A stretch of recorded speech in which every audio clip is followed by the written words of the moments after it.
Hello, Warspear Online fans.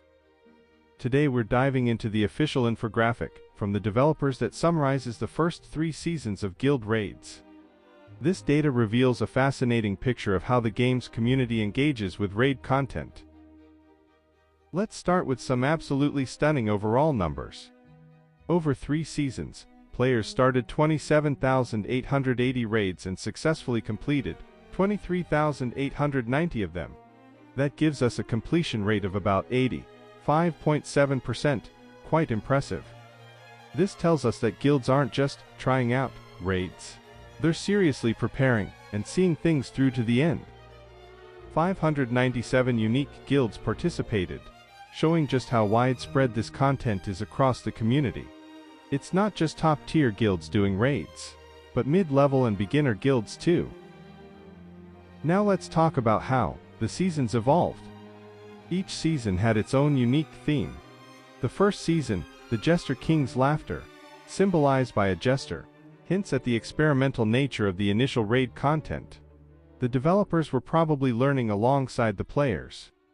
The second season, Mandate of the Winter Runes, with its winter deer, shows a more structured approach, possibly with magical elements and winter themes. The third season, Deadly Blossom, with its dark flower, indicates increased difficulty and danger in the raids. Here's where it gets really interesting: the difficulty level breakdown.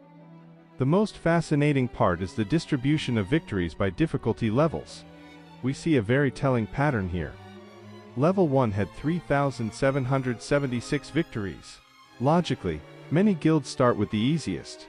Levels 2 through 4 show a noticeable drop to 1,399, 1,967, and 1,331 victories respectively. Levels 5 and 6 stabilize at 2,909 and 2,396 victories. But here's the most interesting part. Level 10 shows an unexpected peak with 5,701 victories. Why did level 10 become the most popular? Maybe it has the optimal balance of difficulty and rewards. Or perhaps it's a prestige level that guilds strive to reach. Levels 11 through 15 show a sharp decline, from 647 to 380 victories. That's where the real hardcore guilds play.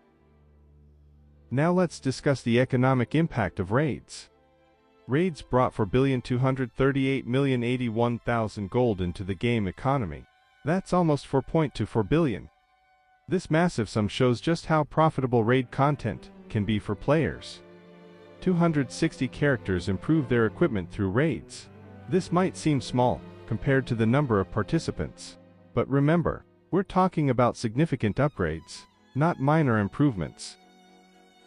What buffs are players using most? The most sought-after items are Magister Witching Potion, the most popular potion; Power Card, the most popular scroll; and Installation Artifact, Scarab Totem, the most popular artifact. These items obviously provide significant advantages in this content. Now let's move to the next infographic. Looking at this Guild Raids medal table, we can see a very interesting picture of competition between servers and guilds. What we see on this leaderboard? We have the current medal scoreboard, the current leaderboard by medals across all 3 seasons. 7 servers are represented: Rue Amber, Rue Ruby, Rue Topaz, US-Sapphire, EU Emerald, C Pearl, and BR Tourmaline. Let's talk about who's dominating here. CIS servers show very strong results. It's particularly noticeable that many top positions are occupied by Rue guilds. For example, Kotuku from Rue Amber has an impressive 8 gold medals, making them absolute leaders. American and European servers also show worthy results. Tuanuan from US-Sapphire and Magna Carta from EU Emerald each have 8 gold medals, putting them on par with top CIS guilds. It's interesting to look at the reward system. Interestingly, the reward system includes 4 types of medals: gold, silver, bronze, and top 10. This shows that developers created a fairly extensive achievement recognition system, not just for winners, but for those who showed good results too. Another point worth noting: It's noticeable that some servers have more active guilds in the top rankings than others. This could indicate different player populations or different levels of competition on the servers. This table perfectly complements the previous statistics and shows who exactly are the strongest players in the guild raid system. Now let's move to the next infographic about popular classes. This table shows us a very interesting picture of which classes are most used in guild raids across different servers, and it's important to note the division between the two factions. What immediately stands out about role and faction distribution? The infographic is divided into three main categories: damage dealers, defense, and support. This is classic RPG structure, showing that raids require balanced team composition. At the bottom, we see the division into Sentinels and Legion, the two main factions in Warspear Online. Let's look at the most popular Sentinel classes. In the Sentinels faction, the most commonly used are damage dealers, Mage, Ranger, Seeker. These are the main DD classes of the Sentinels. Defense, Paladin, Warden, classic tanks of the light side. Support, Priest, Druid, healers and support of the Sentinels. Now about Legion classes.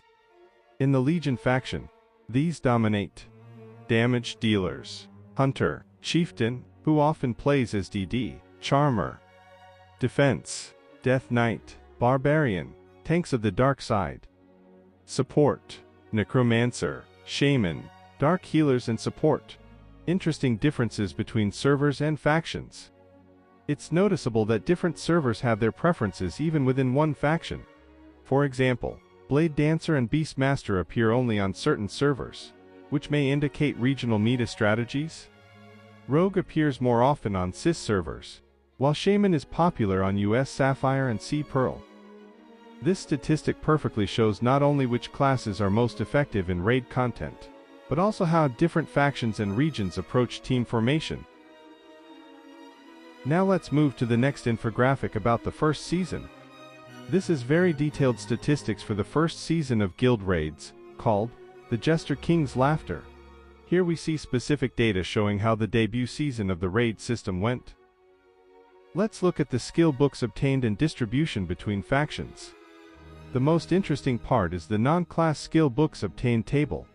Three types of books are shown: Secret Power of Vampirism, most popular on most servers; Enhanced Health Steal, also quite in demand; and Distortion of Life, rarest, barely drops. Interestingly, Rue Amber absolutely dominates in the number of books obtained, 15 red ones versus 7-9 on other servers. Let's talk about boss statistics and rewards. Scaromo was killed 6,647 times. The main boss of the first season. One player managed to earn a maximum of 582,000 gold, 72,240 knowledge, and 72,240 essence of horror for the entire season. Impressive numbers. Interesting facts about deaths and resurrections. 207,484 characters died in raids this season, showing how challenging the content was. The resurrection record belongs to a player from EU Emerald, 202 resurrections in one raid. That's simply incredible. Imagine how many times this character died. The first season was clearly experimental, but even then showed the enormous potential of the guild raid system and interesting differences between factions. Now let's move to the second season, Mandate of the Winter Runes. This infographic shows statistics for the second season of guild raids, and here we see some interesting changes compared to the first season. Let's look at the new skill books and their distribution. New non-class skill books appeared in the second season. Enhanced Resistance, the most popular book; Enhanced Rage, also quite in demand; and Rapid Rage, the rarest. Interestingly, Rue Amber leads again, but not as dominantly as in the first season. Distribution between factions became more balanced.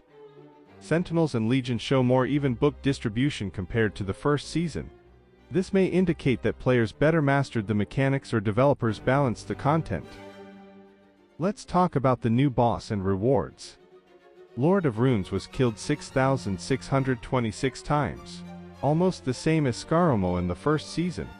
Maximum rewards for one player: 849,000 gold, 121,859 knowledge, and 115,442 world creation magic, noticeably more than in the first season. Interesting statistics on minimum teams. The smallest team to complete a level 10 raid, just 56 players from Dark Empire Guild on Rue Amber. For level 15, the record belongs to Kotuku from the same Rue Amber, 89 players. This shows that top guilds significantly improved their strategies and coordination between the first and second seasons. The second season was clearly more balanced and competitive than the first. Finally, let's move to the third and final season, Deadly Blossom. This infographic shows statistics for the third season of Guild Raids, which clearly became the most popular and successful of all three. Let's look at the new skill books and their amazing numbers. New non-class skill books appeared in the third season. Compelled Cooldown, an absolute hit.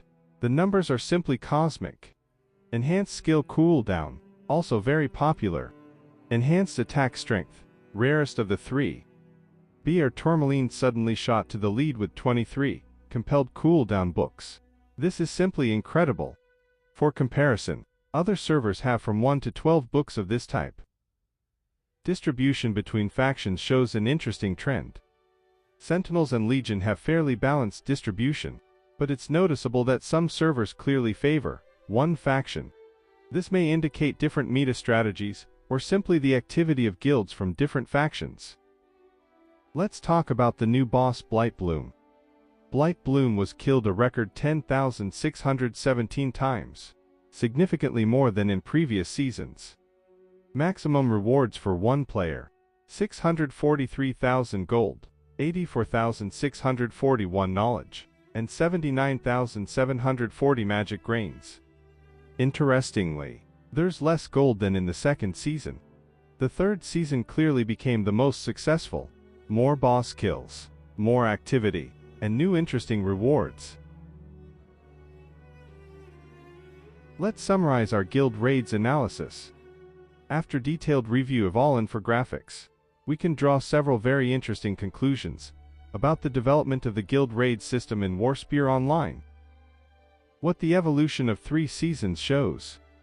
The first thing that stands out is constant growth in popularity. If in the first and second seasons bosses were killed approximately the same number of times, 6,647 and 6,626, in the third season, the number jumped to 10,617 kills. That's almost 60% more, a clear indicator that the content found its audience. Developers learned alongside players. It's very interesting to observe how the reward system changed. In the first season, the maximum gold was 582,000. In the second it jumped to 849,000. And in the third it dropped again to 643,000. This shows that developers experimented with economic balance. The geography of competition is very interesting. CIS servers, especially Rue Amber, consistently show top results. But in the third season, BR Tourmaline suddenly burst forth with incredible 23 compelled cooldown books. This shows that the meta constantly changes, and different regions find their unique strategies. Class meta stabilized. Analysis of popular classes shows that players found optimal combinations. Tanks like Paladin and Death Knight, damage dealers like Mage, Hunter, and Ranger, and supports like Priest and Necromancer. This is classic MMO structure that works. Technical achievements are impressive. Records like 200 to resurrections in one raid. Minimum teams of 56-89 players for the most difficult levels. This shows incredible coordination and mastery of top guilds. What this means for the future. The Guild Raid system clearly found its niche in Warspear Online. Growing popularity, active participation from different regions, constant experiments with rewards. All this indicates that developers created truly successful content. Final thought. Over 3 seasons, Guild Raids transformed from experimental content into a full-fledged part of Warspear Online. This is an example of how to properly develop new gameplay, gradually, taking into account community feedback and constant balancing. It will be very interesting to see what the next seasons bring. That concludes our Guild Raid statistics analysis. Thanks for listening, and see you in the next episodes.